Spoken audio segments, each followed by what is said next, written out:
Hi there! Welcome to Cook Local, Eat Local, the podcast where you can find inspiration, tips, and recipes for enjoying more local food and drink. I am David Crowley, your host. Today on Cook Local, we'll be talking about the first CSA share of the season with Chef Joe Gatto, a TV and radio personality. His show, From Scratch, airs on Pluto TV, and he has a monthly show on WBUR's Radio Boston. Before we talk to Chef Joe, let's check out what's in our first CSA share.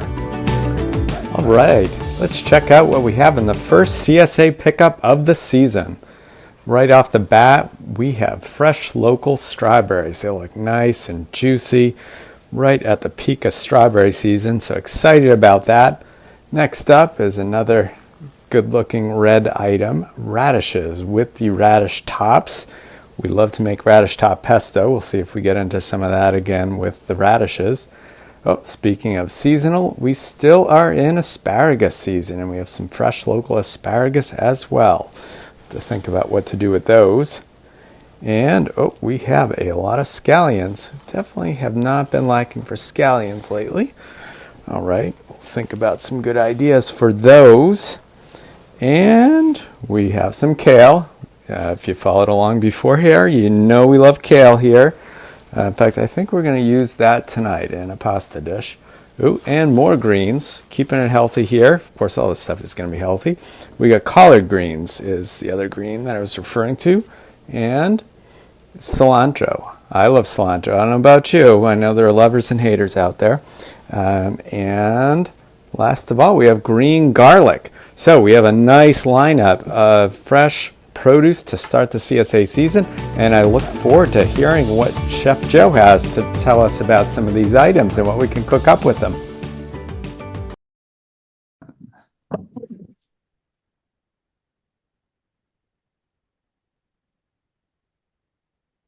Well, hello, Chef Joe. Welcome to Cook Local, Eat Local. Thank you so much for having me. I'm pretty pumped here. Yeah, excited to have you. Actually, I was introduced by my wife Jody to you and all the good stuff you're doing with food and your on your show. So excited to delve into the conversation. And I know your passion. You don't have to watch your material for long before picking up on your passion for food. It jumps right out. So I'm curious, has that passion for food always been there, or is that something that caught you somewhere along in your life journey? Yeah, let's hear how that was fueled. Yeah, for me, it's definitely been my entire life. I grew up on the counter at my mom's house, sifting, chopping, all of that. So I caught the bug really early on. And it would be Saturdays in my mom's kitchen, just making dishes with Julia Child or Jacques Pepin, a 13-inch black and white TV in the backgrounds. And from then on, it just, it's been a dominant piece of my life. And now it is my life. It's just completely intertwined into everything I do. Well, that's great. And, we'll get into the different pieces of of what you're doing now throughout the conversation. But is it recent that you've been able to make food your full-time gig, or has that pretty much no, been since I started the food side. I was a filmmaker in my early 20s. I worked at Sony Pictures. I was independent. Did commercials and music videos. That's how I met my wife. She came on as a producer on a feature film I was directing. And then when I turned to food, it became part-time. I was teaching, and then I became a private chef. I got hired by a company, and about a year after I got hired, I bought the company from the woman and turned it into more of an A-lister company. And that's when I started cooking. That's when I got clients like Red Sox players and Celtics players. Oh. And I did that for quite a while, and it just kept growing. It turned into a book deal, then it turned into a TV show, and now I have my monthly series on NPR, which has been for quite a while now. I've been doing stuff with WBUR Radio Boston for going on 6-7 years now. It just keeps growing. I just keep growing with it. Well, I love it. Well, that's exciting. Yeah, it's great to be able to.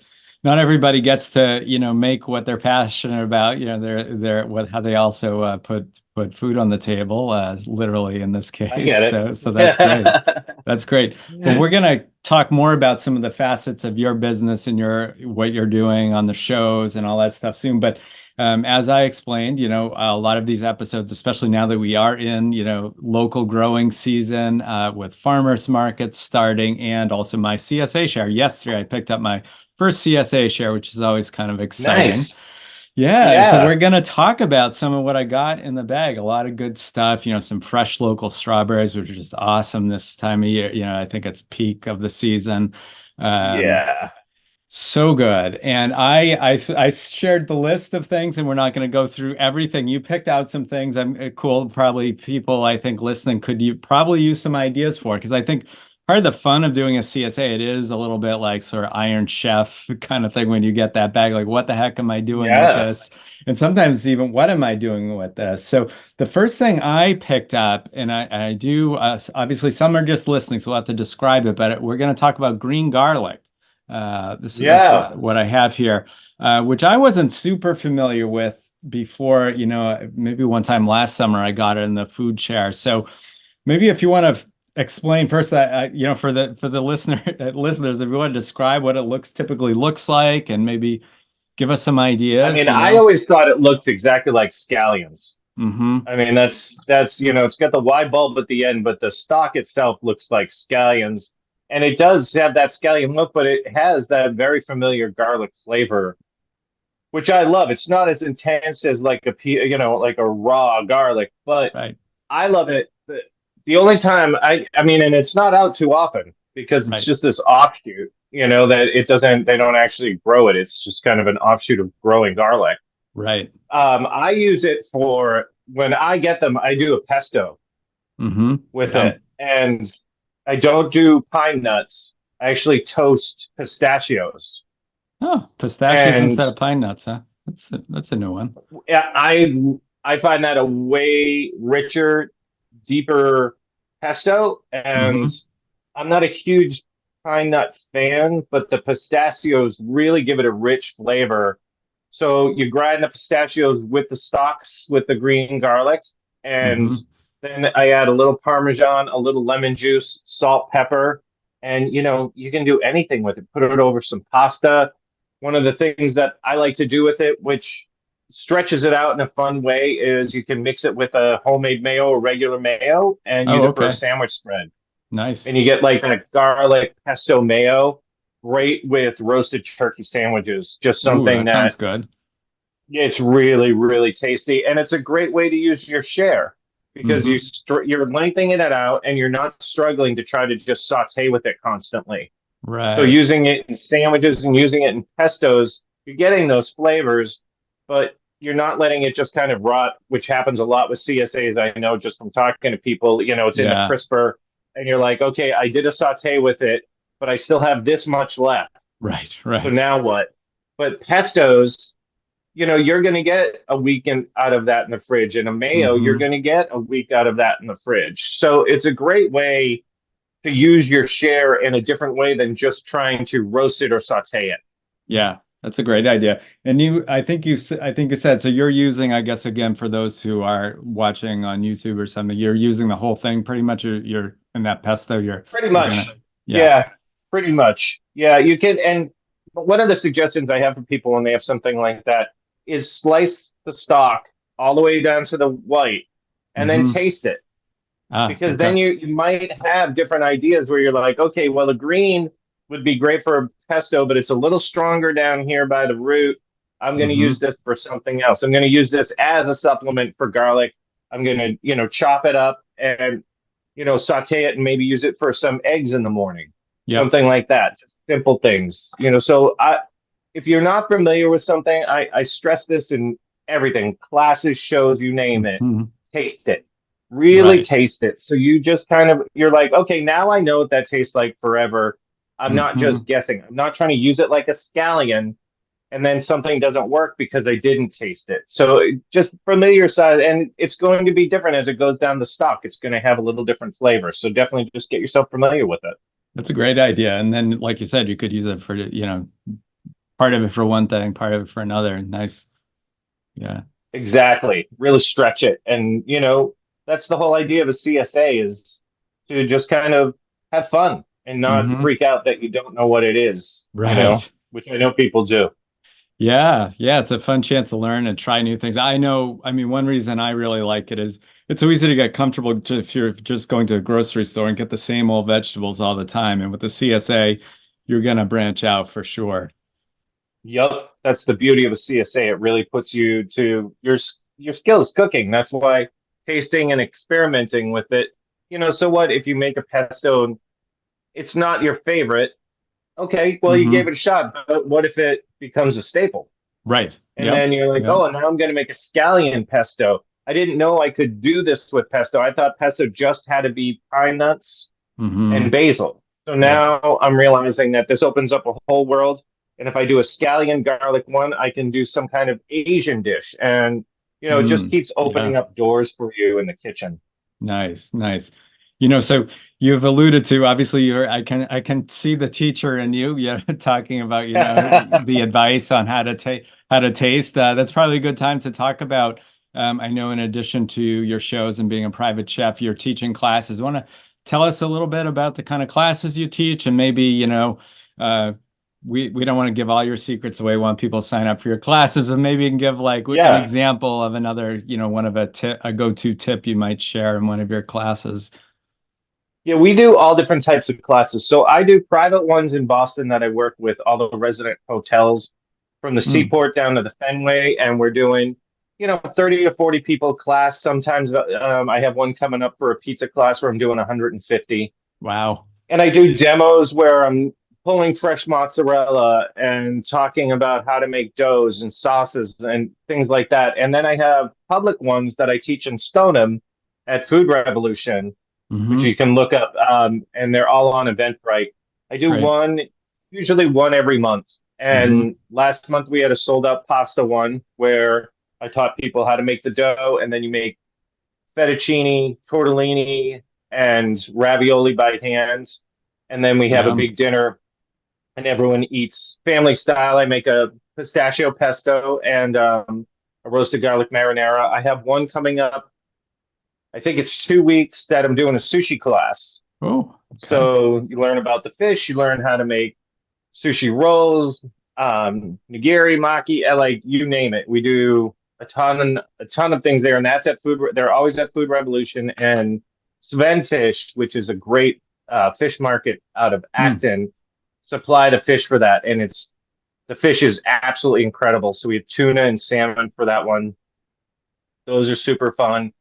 My thing is, when I teach, I really try to open the door so people cook at home. yeah. That's what Yep. I want to inspire people to just cook with your family and make things like pizzas, something that I just did a show for my new season, and I'm just a big believer in making pizza the right way. So we're doing 72-hour doughs, we're doing pulling fresh mozz, making the sauce, and like one of the tips there is if you're making pizza at home, first of all, please don't ever buy your dough. Just that's I was just waiting. I make gotta your say, dough. okay, Yeah, okay, just make don't your buy the dough. dough. Yeah, you gotta make it. It's just a huge. It's so easy to make a 72-hour dough and Hmm. split it and freeze it, and then you have homemade dough, which is it's not even close to whatever that is at a store that they're Yeah. passing off as pizza dough. Because you want to be using high protein flour, so we're developing a lot of gluten, so we get those nice big bubbles. Yep. We want it to have high hydration, so we're getting the steam when we put it into the oven to make those bubbles, and the strength is what keeps those bubbles together. Hmm. And you want to be, I use a pizza steel, which I actually just had the creator of the pizza steel on Instagram Live, who's a friend of mine. And I think a pizza steel, I personally can't stand pizza stones. I think Oh, really? they're a junk product. Yeah, I think they're junk.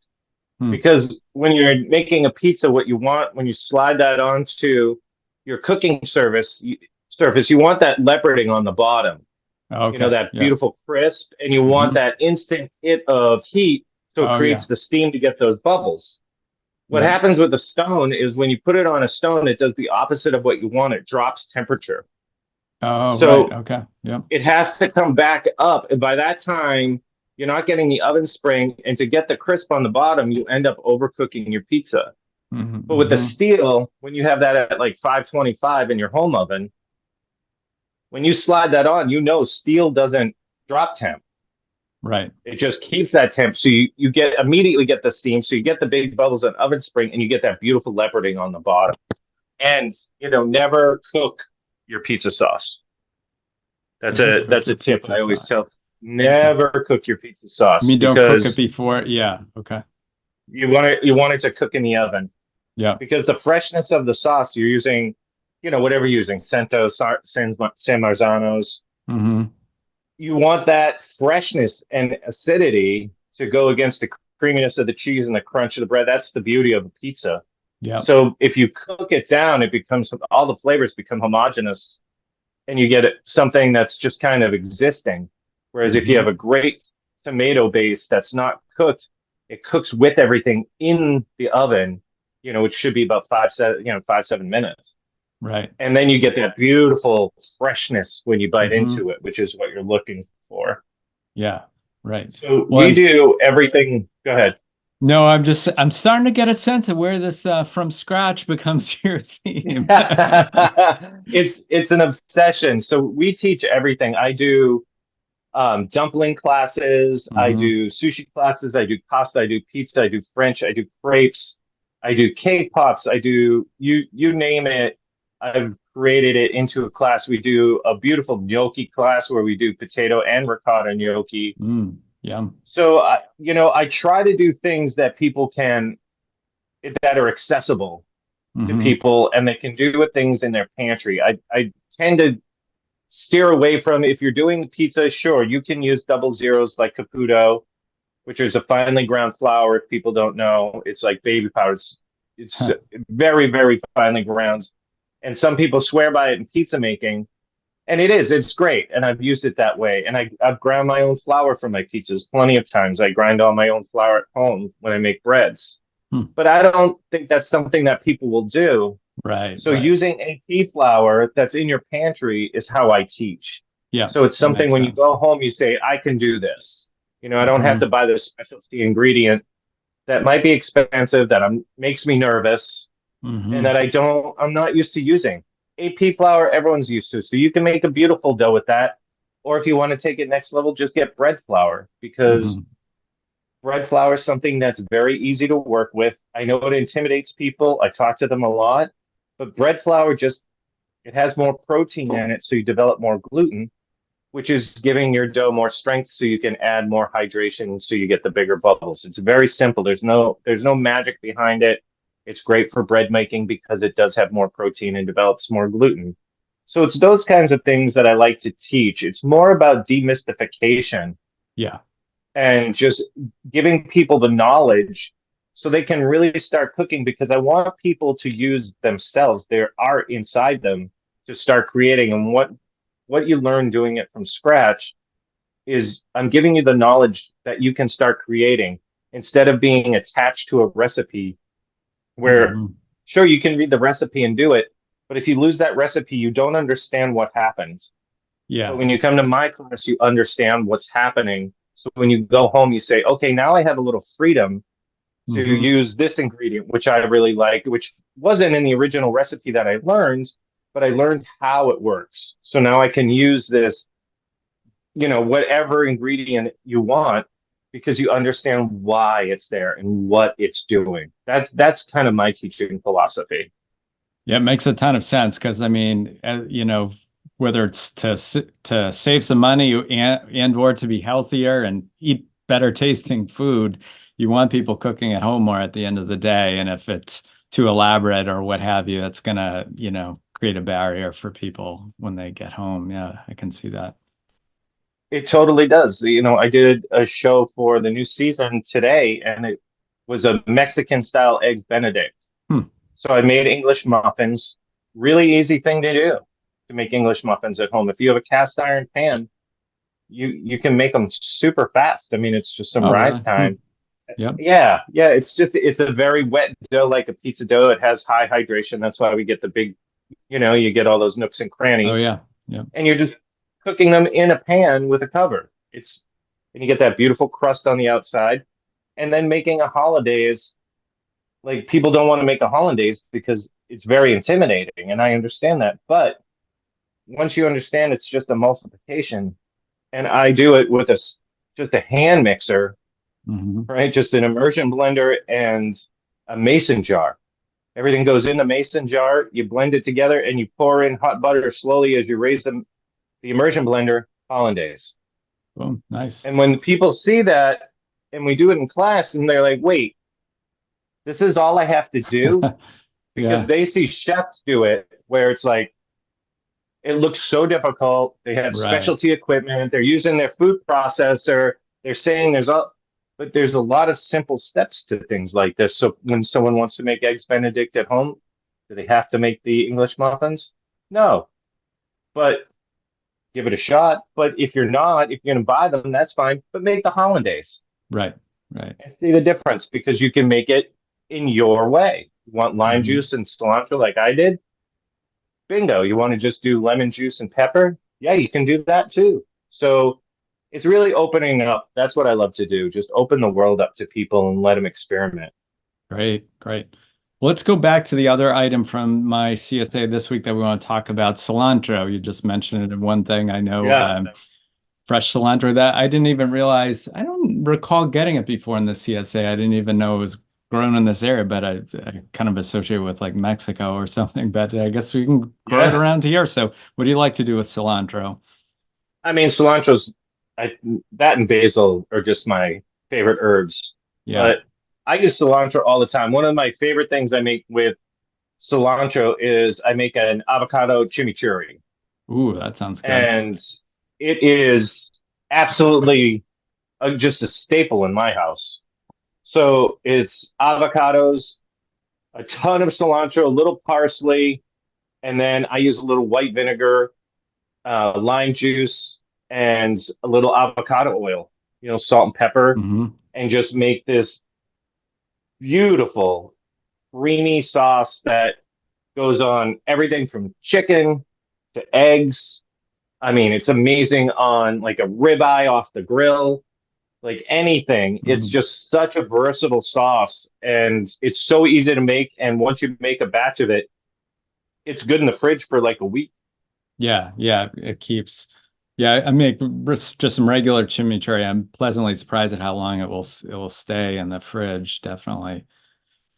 Chimichurri is awesome. Yeah. Now, do you puree the avocados? I'm trying to picture the Yeah, consistency so there. I Yeah. Okay. do if I have my blender, throwing in like two big big bunches of cilantro, washed Hmm. of course, because Yes. cilantro's notoriously sandy. Right. And then a handful of parsley. Then I'll add avocado oil. I'll add some white vinegar, lime juice.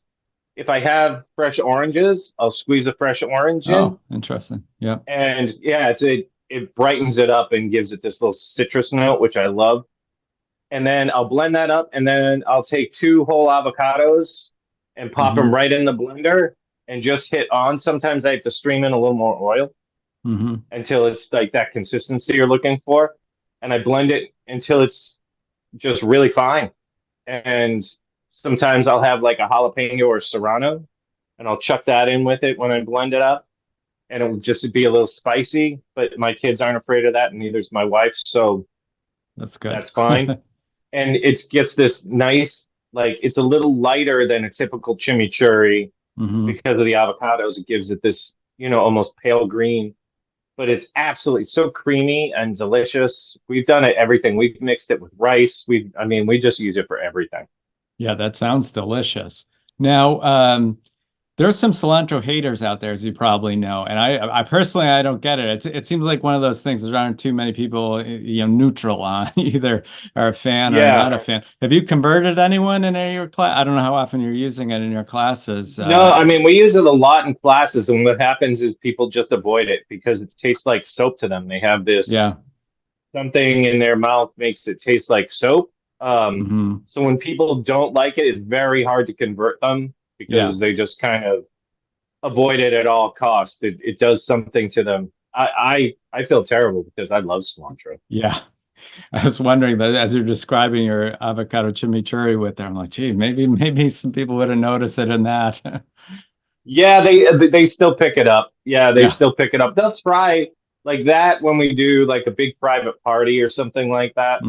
People will try it, and Yeah. that cilantro just has that thing. I don't know what it is. Right. There's something I forget what it is, but yeah, you just pick it up no matter where it is.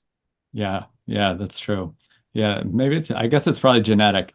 But anyway, Yeah, you've referenced your show a few times, but let's just hear a little more about From Scratch, kind of maybe the origins of it and where people can check out past episodes and that sort of thing. oh, for sure. From Scratch is this show that streams on Pluto TV that we did. Going on, I think it came out 2 years ago on Pluto.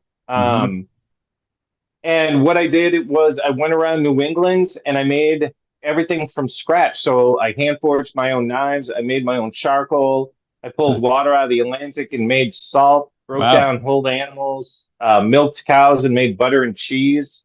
Really just kind of took it to the nth degree and met with all these incredible farmers and artisans and really broke food down to its core and had a blast doing it. And then we take it all back to the kitchen and make dishes. And then we threw big parties everywhere. We like Portland, Maine. We had the whole city shut down. We flew drones over it and did a pizza party. And really took it as far as we can and just to kind of really see how everything works, like making charcoal. What is that and how does that work and how long does that take? And we did pig roasts, and then now I'm doing season 2 here at my house, and we're doing it on Instagram, so I'm able to put out. I'm shooting 5 shows a week. Wow. And we just put the first one out last Monday. It was a pasta one where people learn how to make everything that I teach in class, but including making the ricotta from scratch at home, which is a very easy process. And the ricotta is incredible. It's very easy. It's basically what you're doing is you're bringing milk up to temp, and you're introducing acid, either vinegar, lemon juice, and then the curds separate from the whey, and then you're pouring it through cheesecloth. And the longer you let it sit in the cheesecloth, the thicker it's going to get because more of the whey drains. So if you use it right away, it's super creamy. If you go overnight in the fridge, it's stiffer. So just doing it that way, it's a great fun thing to do with the kids anyway, at least my kids. Yeah. And it's also a great way just to introduce yourself to cheese making. And then on the episodes, as we go further out, I did a burger episode where we're making the rolls. I'm doing a grind. We're making pickles. I made salt and vinegar potato chips. There's a pizza one where, we're pulling fresh mozz and doing things like that. And then, like the Eggs Benedict one, I did tamales where I made fresh masa, putting field and corn through nixtamalization and explaining how that works. And all the shows are like 2 minutes long. So it's a very fast format. Oh, yeah. And it's just to kind of show you what you can do. And then, if you want to take it from there, you can get recipes and things like that. The whole idea is to introduce people to how things are made. Like, we're doing a brownie Sunday one. We're going to make ice cream, but then we're going to make the cocoa powder, and we're making the vanilla extract. And I have one coming up where we have cacao beans, and we're going to show people how to make chocolate from the cacao bean all the way through. Wow. So we're going to have pods and crack them open and run through the whole process, which takes like 5-6 days. But it's just kind of to show people like, this is how it works. This is the way it starts. You probably didn't know this. Like cacao pods, when you take the beans out, it's a weird thing. It looks almost alien. If you hadn't done it before, it's this very strange, floppy white mess. It's crazy. Oh, really? Yeah. But super fun to do. Yeah, it's the first time you open it up, you're like, there's no way this is chocolate. There's Yeah, just no that's way. wow. You know, it's So funny. that's the whole thing, you know? Yeah, that's great because I mean, we've really, modern societies for the most part, folks have lost touch with sort of, you're so used to buying stuff from stores. I remember reading something about some kids in some city that were trying to do, getting them into nutritional education. To start out with, the kids thought spaghetti grew on a tree or something. I mean, it's good. Uh, th- It's good to That's know a more hundred about percent. where a food comes from, what it looks like, the process to Yeah, go. and who's making it and where can you get it and how far does it go? Like, I know kids that I've taught and they didn't understand that, chicken under the wrap. They were like, they couldn't understand that it was an animal. I'm like, wait a second, do you not get that this was a chicken? And they're like, well, that's a different chicken. I'm like, Oh, no, gee. it's the same Yeah, chicken. Like yeah. that's where that's where the show is very important to me, where Hmm. I really do want kids and families to talk about this because this is how you get people to understand that pre-processed foods and things like that, you have to taste this and make things. Like, you can't just say eat fresh and eat healthy. It Right. doesn't work like that. People have to understand the process. They have to taste the process. They have to participate. And Hmm. if they're participating from a young age, they're going to teach that to people they know and to their kids. So it takes a long time, but that's really important to me that people stay away because I make everything, from Hmm. sausages. I've made my own charcuterie. I built a charcuterie chamber in my house and made pepperonis and It's salamis. commitment. Yeah, that's crazy. That making charcuterie is just like such a commitment. So I know when someone has a product on a shelf that's sitting there for 30 days and I make it and it goes bad in three, what's going on? Right. Yeah. Yeah. Yeah. They're You definitely, know, they're definitely a long list of ingredients, many of which, you wouldn't know unless you took a lot of chemistry courses. exactly. So that was why I did the show. And now with the release on Instagram, it's been it's been great. We've just got a huge reaction. The Yep. followers just started kind of piling in, and I have lots of guests on twice a week to talk about the food journey, like Andres and barbecue chefs. I have my friend Steve DiFilippo, who owns Oh, Davio's, yeah. to come in just to talk about his journey. I have my buddy Adam coming on, who's MKS Knives, and he's just a master knife maker, to talk about the knife making process and what carbon steel is, what you're looking for when you buy a knife. Because Hmm. people, again, it's hard to know unless someone, you can look it up and everything, but when you have someone that's an expert just talking through their field, you learn a lot. I know I do. Yeah, that sounds like a great format. So Instagram's the best way for people to get your current content. What's your handle there? Yeah, at Chef Joe Gatto. If you It's go to easy at enough. Chef Joe Gatto, yeah, you can get to my book, my TV show. You can link right to our show page, which is from scratch.tv. And you can see everything funnels from at Chef Joe Gatto. So it's super easy for people to find everything I do. It links to my show on NPR as well. Perfect. Okay, we'll be sure to link to that in the show notes as well. But that's easy enough for people to remember. It's not one of these long addresses. Perfect. Right, exactly. Like home cook turned chef used to be filmmaker, right? Yeah. .com. Yeah, right. There you go. So yeah, maybe to wrap, do you have any fun, you've dropped a lot of great advice and inspiration so far, but going back to Thank our you. theme of trying to get people to lean into eating more of what's fresh and seasonal, whether it be from a CSA or a farmer's market or your garden, if you had to think about maybe one tip maybe, or to either underscore something you've said or something else you'd like to throw out for eating the most you can of the seasonal food.